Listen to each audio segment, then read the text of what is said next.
Hello and welcome to the Bucket Lister podcast. Join your host Keith Crockford along with special guests who have travelled the world, here to share stories of their adventures and plenty of inspo to add to your bucket list. Now, let's get into today's episode. Hello everyone and welcome to this episode of the Bucket Lister podcast. I am your host Keith and I'm back again with Jake talking about the downward dog. Hello Jake. Hiya Keith. So let's go into a bit more detail about that. So on this episode we're going to be discussing one of our trips, which is our surf and yoga retreat in Morocco. And it's one that we haven't talked about very much, certainly haven't done a podcast on.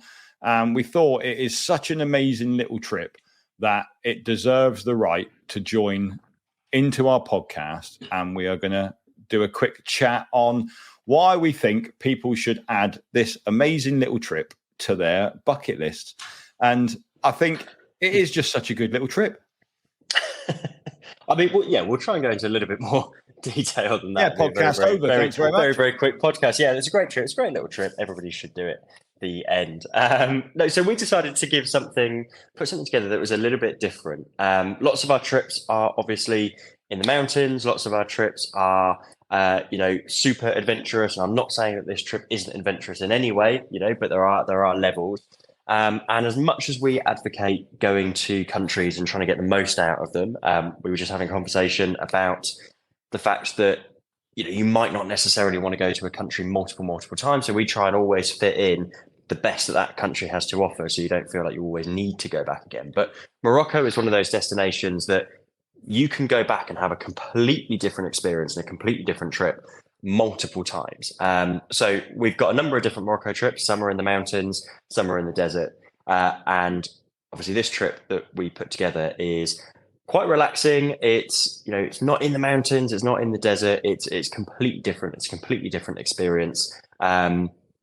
And obviously that is our surf and yoga trip. So you went out on the first one not all that long ago now. I'm trying to remember. I've done a couple of them now. A couple of them. I thought that was it. We've had a couple of private ones as well. We've done.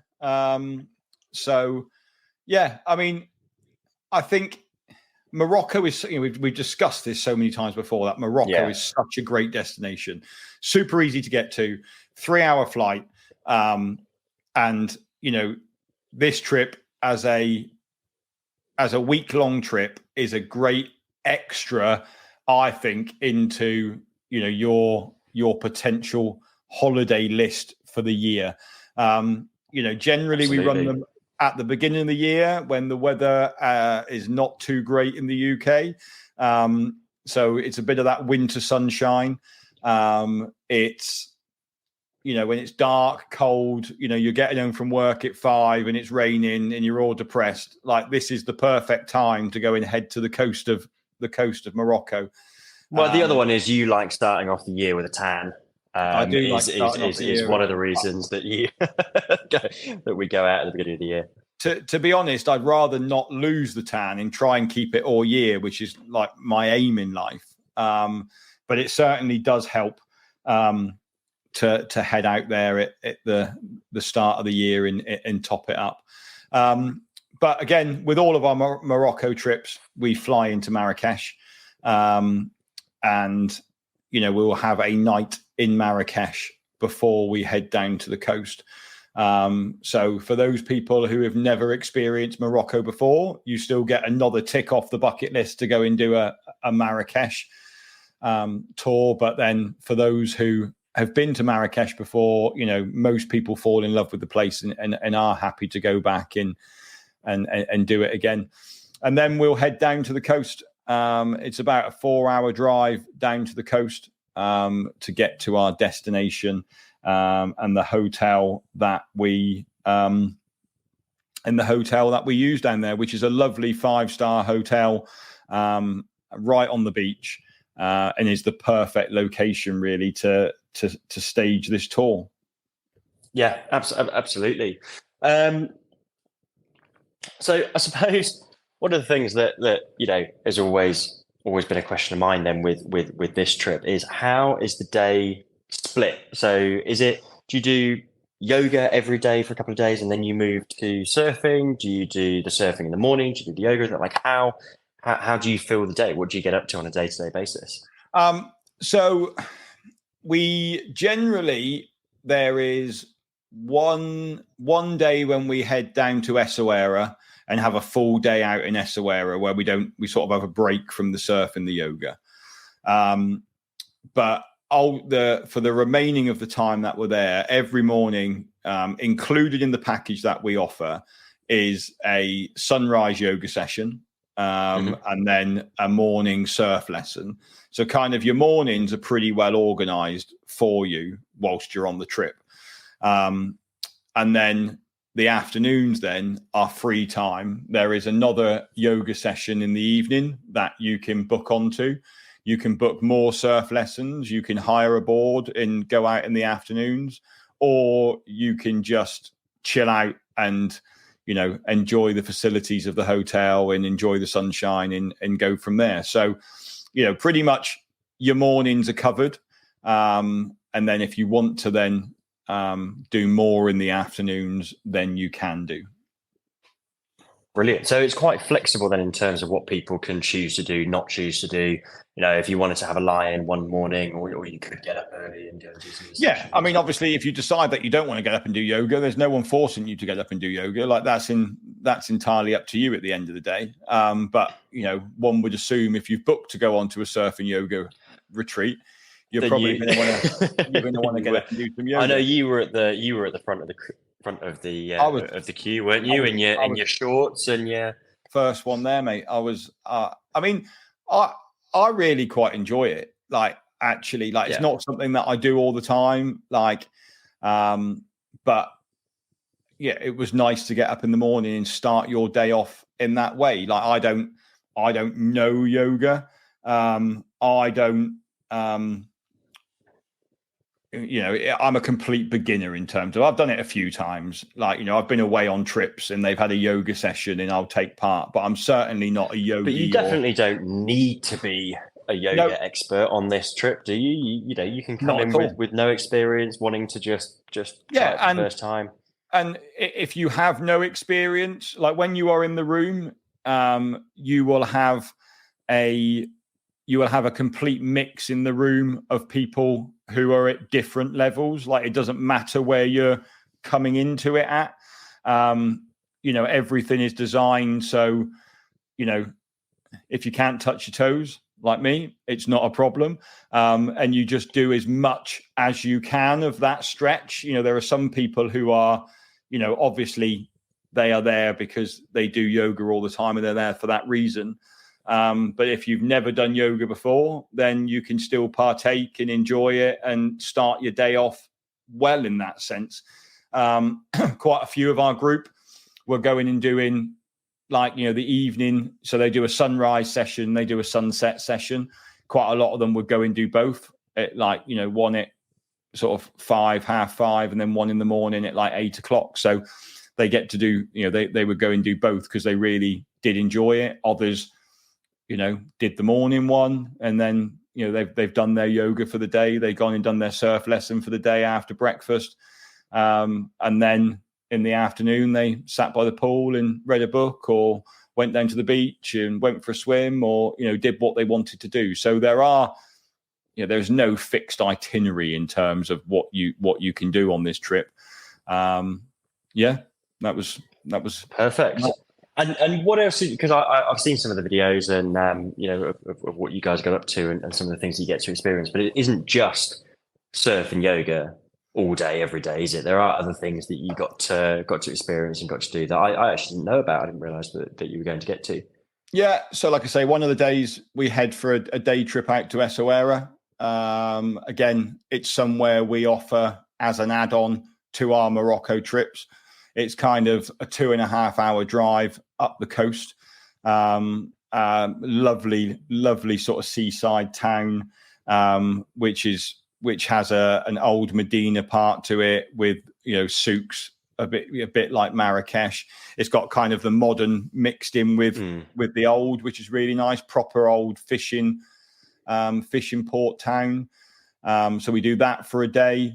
We'll also spend the evening and go to Tallahoot, which is the nearest sort of town to where our hotel is based. So we have an evening trip out to there as well. And again, they're not compulsory. If you don't want to spend the day going on there, they're included, but you don't have to go and do them.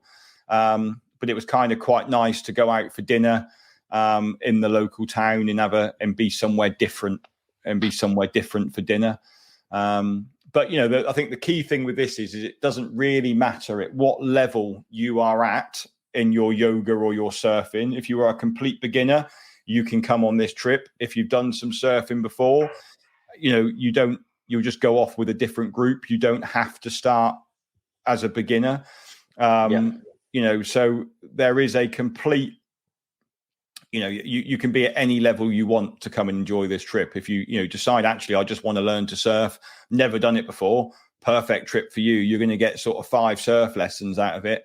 And then you've got the opportunity as well, if you want to practice more, to kind of hire a board and head back out into the sea in the afternoon and do some more practicing. So you've kind of got those options really on this trip, which I think makes it really interesting and really well, that's good. One of the things that I really love about it is because it is so flexible. You really can build and adapt and choose, as much as you like on that trip. Obviously, you have the set schedule of surf and yoga and have a day tour here and a day tour there, but everything else around that, you've got so much flexibility and choice with what you want to do. I mean, I know a couple of you guys did like a cooking lesson and things like that on some Moroccan cuisine. What was that like? Yeah, well, we all got together in one afternoon, had a cooking lesson at the hotel, outside.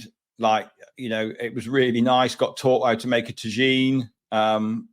Which again, I love. That is one of my favorite things about going to Morocco. I love the tagines. Yeah, and it was just, again, brought all the group together. Everyone got involved. We all did it. And then that was our lunch for that day. Then we all sat down and ate the tagines that we had made is part of that. And, we had a Moroccan chef there who was talking us through it. And, he was like, if you like it a bit spicy, you want more of that in there. And, and it was just really nice to kind of, and he was like, blimey, he looked at mine. He was like, I don't want to try that one. But I think, yeah, I'm sure mine won in the end. I'm sure he said mine was the better one out of everybody. Oh, did he now? Yeah, I'm sure he did. Yeah. I mean, there was, there was a few vegetarian ones there that he wasn't so keen on. He was like, he didn't, again, you are catered for really well in terms well, of actually, that. that's what I was going to ask then. So on some of our trips, obviously, the more mountainous ones and things, and I think on all of our trips, I think everybody is catered for incredibly well. Food is obviously a big part of all of the trips because it's what fuels you up to the top of mountains and across deserts and, just day to day. And it's enjoyable. It's part of the country. It's part of the experience. And we've always, whether you're vegetarian, gluten-free, you have any specific dietary requirements, as long as you let us know, then the guys are completely on top of it and you get catered for really, really well. Obviously it's much easier when you're on a trip like this to have just another level of being catered for and food and things like that. So dietary requirements. I mean, obviously on this one, we include breakfast as part of it's a bed and breakfast package. There are a couple of restaurants at the hotel where you can then have your lunch and dinner. There are a few places if you walk out of the hotel to go and eat locally as well. So, I mean, the breakfast is very good. There's plenty of options. And, again, with it being a yoga retreat kind of place, they are catering for all requirements there. Likewise, the menus in the evenings, there were options for gluten and vegan and vegetarian. And again, when we went to Essaouira for the day, we went and had lunch and dinner while we were out there. When we went to Tallahoot, we went into another restaurant and had dinner there, which was another kind of surf yoga retreat. Like that is what they are known for in that area. That is what they do. So yeah, that is what people are expecting down there, and you are looked after very well in that front. The rooms are all lovely. Obviously you've got the option with us whether you want to pay a single supplement or you're happy to share.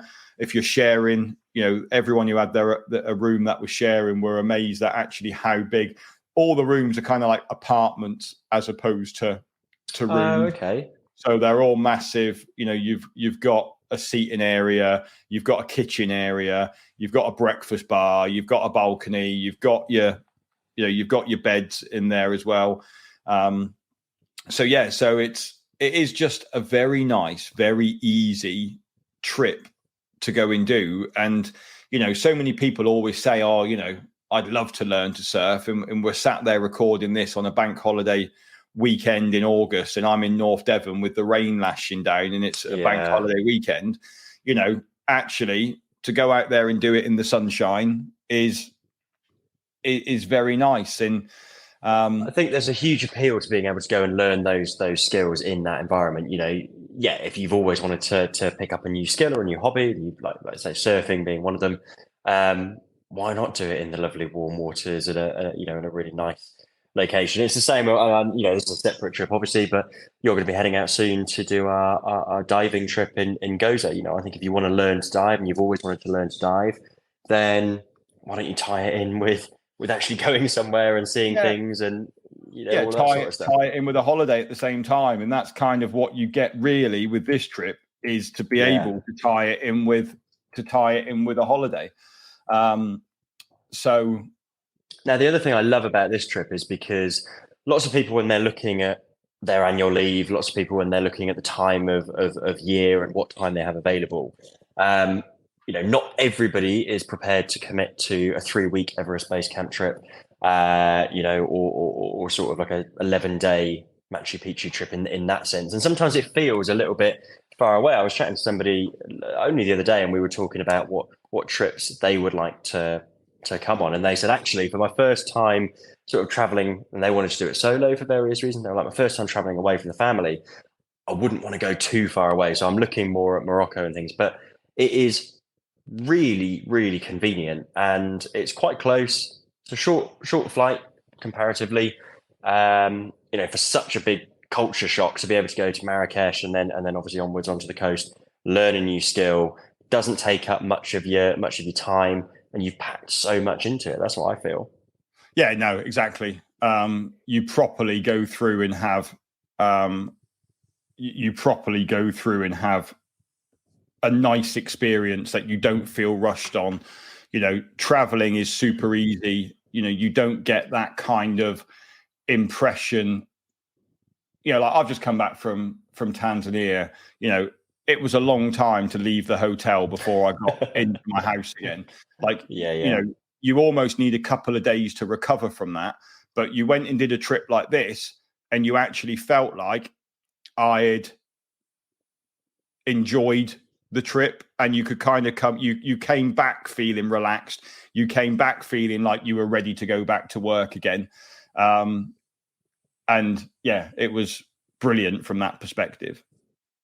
Yeah, it's sort of that reset, isn't it? It's a bit of a refresher, a bit of a reset. I think, with and like I've mentioned a few of our other trips already, but if that's always been on your bucket list, if that's always been something that you've aspired to do, is go and climb a mountain or go and hike across the desert, then those are amazing trips and they're well worth it.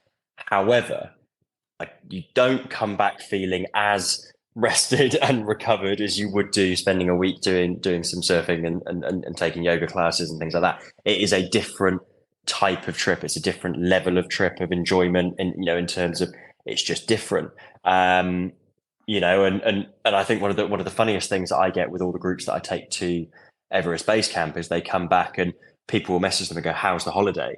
or "How was the holiday?" And they all sort of laugh, because obviously it is a holiday. It's an amazing experience to go and do, but it's not your typical sort of relaxing holiday. Whereas this is, perfectly encompasses both. It's it's an adventure trip. You are going and doing and learning new skills that are adventurous.